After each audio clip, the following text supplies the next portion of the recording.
Do you remember in the documentary that I was part of in the Dark of the Valley, there's a scene with the water board, the Los Angeles Water Quality Control Board, and it was after the Woolsey fire, and they could not find any link between the radioactive and highly toxic contamination that was found in the rainwater runoff from the Santa Susana Field Lab. Because you remember we had those big rains after the Woolsey fire. That expert panel thought it was because of telephone poles. That's why there was radioactive contamination, not because of the massive amounts of nuclear accidents on the site, not because of the 800,000 gallons of TCE that was lost into the soil and into the groundwater, not because of any of the carcinogenic chemicals that are probably the same type that caused my daughter's leukemia, because it's a chemical cancer. No, the water board's expert panel, really it was Boeing's expert panel, couldn't find any link, because that water board will tell you, again, if you watch the documentary, they say very clearly they are paid by Boeing. Boeing pays the salary, and there's a great quote by Upton Sinclair that I'll probably get a little wrong, but it essentially says it's very hard to convince a person there's a problem when their salary depends on them not understanding the problem. This is it's a bought off board, the expert panel board, the water board's expert panel board. And the reason I'm reminding you of this is because we have a critically important meeting this Thursday, and I know that I've said they're critically important before. This one is where the money has been pouring in from Boeing for years, and we are seeing their fingers all over the place in every pot imaginable. Some of that I can't tell you what that is yet, but I will in the next few days, I promise. But it's dirty. It's really dirty, and I think this is why. There's a vote that only the water board can do. It's not going to be on any kind of ballot. The public does not get to vote on this, just the water board members. I believe right now there should be 7. I think right now we might be down to 5 for this meeting. One, because Irma Munoz, has taken quite a bit of money from Boeing through her nonprofit. And so she has recused herself. She may not even legally supposed to be on the water board, because she took money that may have exceeded the ratio that they said is, the line between bribe and just a donation that may have been blurred. So she may not vote. And then Charlie Stringer just quit the board recently. He used to work for Boeing as I believe, a PR consultant. Now we found out that there could be more things happening here. We do know that Lawrence Yee was the former chair. He just resigned a few days ago. That smells fishy. And there's a few other things that might be going on. So I just want you guys to see, between Boeing paying for these expert panel board members, Boeing members on the water board panel, so much has been put into Boeing being able to get this MOU proposal passed. And this is why I think that is, because the idea is that with a settlement agreement, they would, the DTSC and Boeing signed this agreement that would clean up all the contamination at the site, right? They said background, radioactive to background, which would be awesome, except that Boeing's property doesn't have very much radioactive background. I mean, they should be doing background for everything. That means anything man-made gets taken away. Any man-made metals, like heavy amounts of lead, like we see all kinds of radioactive materials, and well, not tons of radioactive materials, because I'm getting that mixed up. The lead could be radioactive because it was, you know how they have to use lead around radioactive material to keep it safe, right? So there's like lead. I'm trying to say that it's not man-made. Anything, no, that it is man-made. Let's swirl that back. You have no idea where my head has been for the last 2 weeks since the settlement agreement has come out. I barely slept, and when I do sleep, I have nightmares about it. I'm not joking. So what was I saying? Anything that is man-made gets cleaned up. That's to background, right? That's the cleanup standard. Well, they said they would do radioactive to background. Great. But there's hardly any radioactivity. Boeing's site has always been, their main concern has been the chemical contamination. And I know that radioactive sounds a lot scarier, but this is really, really dangerous chemical contamination. And some of these are the forever chemicals, right? They do not go away on their own, or they last for centuries. And they're highly toxic to human life. They're highly toxic to wildlife, carcinogenic, probably caused my daughter's cancer and a lot of other leukemias in the area. So I don't want you to think that this isn't as important. So Boeing has not said they would do the chemical contamination to background. They said they might do it possibly as safe as residential with garden, meaning you could grow a garden there and eat the vegetables and not get sick and die. However, we took their documents to an independent watchdog group called Committee to Bridge the Gap. And they went through and they showed us number by number, they listed out every contaminant and they said how much of each contaminant would have to get removed under the agreement we had back in 2007, which was a pretty comprehensive background cleanup. I'm sorry. My words are just shooting out faster than that. And clearly this is unscripted, but you get what you get and you don't throw a fit, right? Hey, baby, I'm doing a video right now. Lukey, I'm doing a live video. I can't. That's very cool. Where were we? Words shooting out of my mouth. Chemical contamination will not be to background. They should do it to background. They're not going to. They redefined residential with gardens. So they said they'd clean it up. Maybe, possibly, could think of maybe as good as residential cleanup. That's the language in the document for the settlement agreement. And then when you get into it, you find out that the 2007 agreement was actually pretty comprehensive. They listed out each contaminant found on site. There's over 300 different contaminants historically found at the SSFL. They're very dangerous. And it lists out how much of each contaminant has to get taken out. So that way, if someone were to live on site and grow a garden and eat the produce there, that their chance of getting cancer would be 1 in a million in their lifetime from that exposure. Well, the new agreement, the settlement agreement, when you go down through those same numbers, and you can find this all on our website, we've got the charts, we've got the graphs, we try to make it actually accessible for you because the DTSC did not. You'll see that those same numbers for the new agreement are much higher. They're not lower. They're not residential with garden. They go up hundreds, sometimes even thousands of times higher per chemical contaminant. It is not a safe cleanup. It will actually probably leave about 90% of the contamination on site. Now, this is why it matters to the water board, right?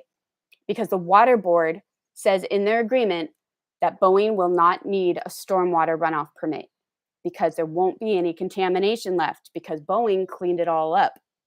So they're going to allow that super duper expert panel that Boeing pays their salary from, who couldn't find any link between the history of the site's massive experimentation with heavy metals and chemicals and radioactive waste. They couldn't find any contamination of that linked to all of those same contaminants in the runoff water after the Woolsey fire.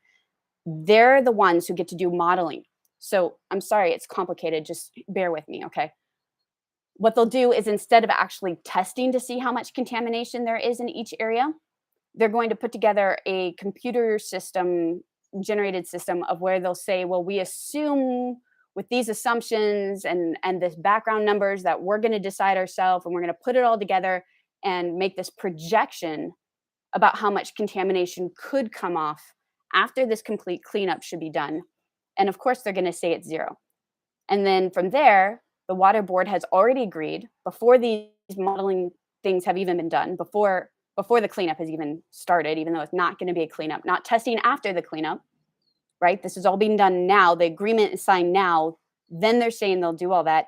So they're saying that right now they want the water board to agree that based on whatever the results of those models are, Boeing won't need a wastewater permit.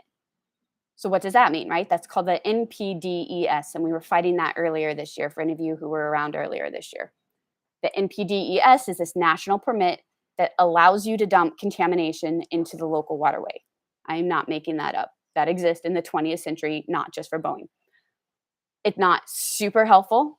It's not the best it could be, but at least it's something that tells us how much contamination, and not even all the contaminants. I mean, it's flawed. It is massively flawed, but it is at least some kind of benchmark to know how much lead is flowing off site during any storm, right? They measure that. They have to publicly report it. And if they go above the legal limits of what's considered safe for the community, they get fined for it. Boeing does. And Boeing has been fined for breaking their NPDES for dozens of years. Like, I think it goes back to 2002, so almost 20 years that they have consistently broken. And every time they put a new system in place, it's broken these violations. They keep dumping pollution into our waterways, and they know that people are mad about that. And they know that it looks bad for them when they get these fines and these violations. It looks even worse for them when water board panels led by Chairwoman Munoz, remember that lady who got all that money from Boeing and recused herself? Well, before she recused herself, she also was aware that they were going to waive all of Boeing's fines for all those violations after the Woolsey fire. Probably over $100,000 got waived goodbye. And they know that doesn't look good for them. So what they're going to do now is with this model, they're going to project that there won't be any contamination. Therefore, they won't have to have the permit. Therefore, they can put unlimited amounts of contamination into the local waterways. I am not making this up. You can read the MOU. I'll have the links in the video. And it's very upsetting. That water goes into the LA River. It's the headwaters. The Santa Susana Field Lab is one of the headwaters for the LA River. That's contamination going down. And you guys know that they revitalized the LA River. People kayak in it. People fish in it and eat the fish that they catch. And that water goes all the way down to the Pacific Ocean, where some of this contamination is known to be especially toxic to aquatic wildlife.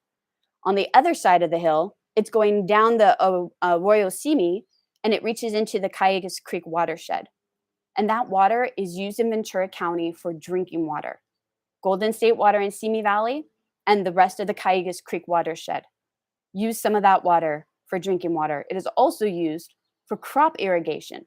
And if you've ever had a strawberry, chances are it was grown in Ventura County. It's like the strawberry capital of America, right? That's water that could be contaminated and is likely contaminated from the SSFL with these highly toxic chemicals that can cause harm at extremely low doses and that can bioaccumulate. It's just, I don't think I have to exaggerate anymore. Well, I'm not exaggerating. What am I doing? I'm emoting. I'm trying to express how bad it is. I hope you guys get it. I hope you understand that this is critically important. And sorry, I get a little worked up about it because I know kids are drinking this water.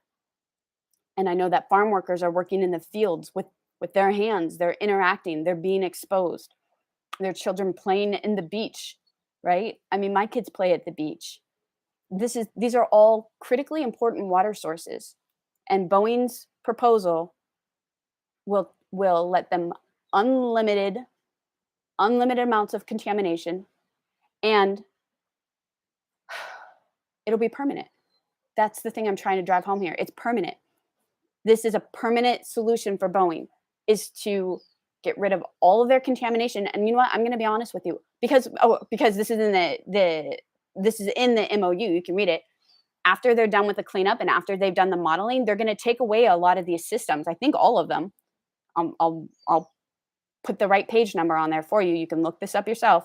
They will take away the systems that right now are keeping some of the contamination from getting into the local waterways because they don't want those fines. But it does say in the MOU they will then take those away because there's not going to be any contamination, because they did the cleanup and they modeled it to project that there won't be any contamination able to go into the water, right?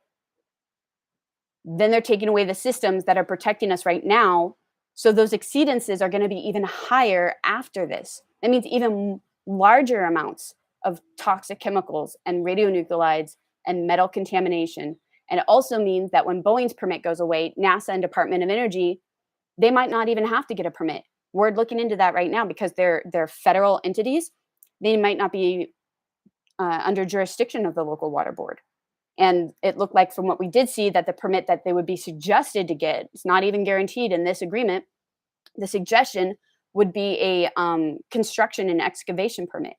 That's not going to look for those really heavy duty chemicals. It's not going to regulate those seriously dangerous chemicals because normal excavations don't have toxic chemical waste underneath it in huge 800,000 gallon amounts, right?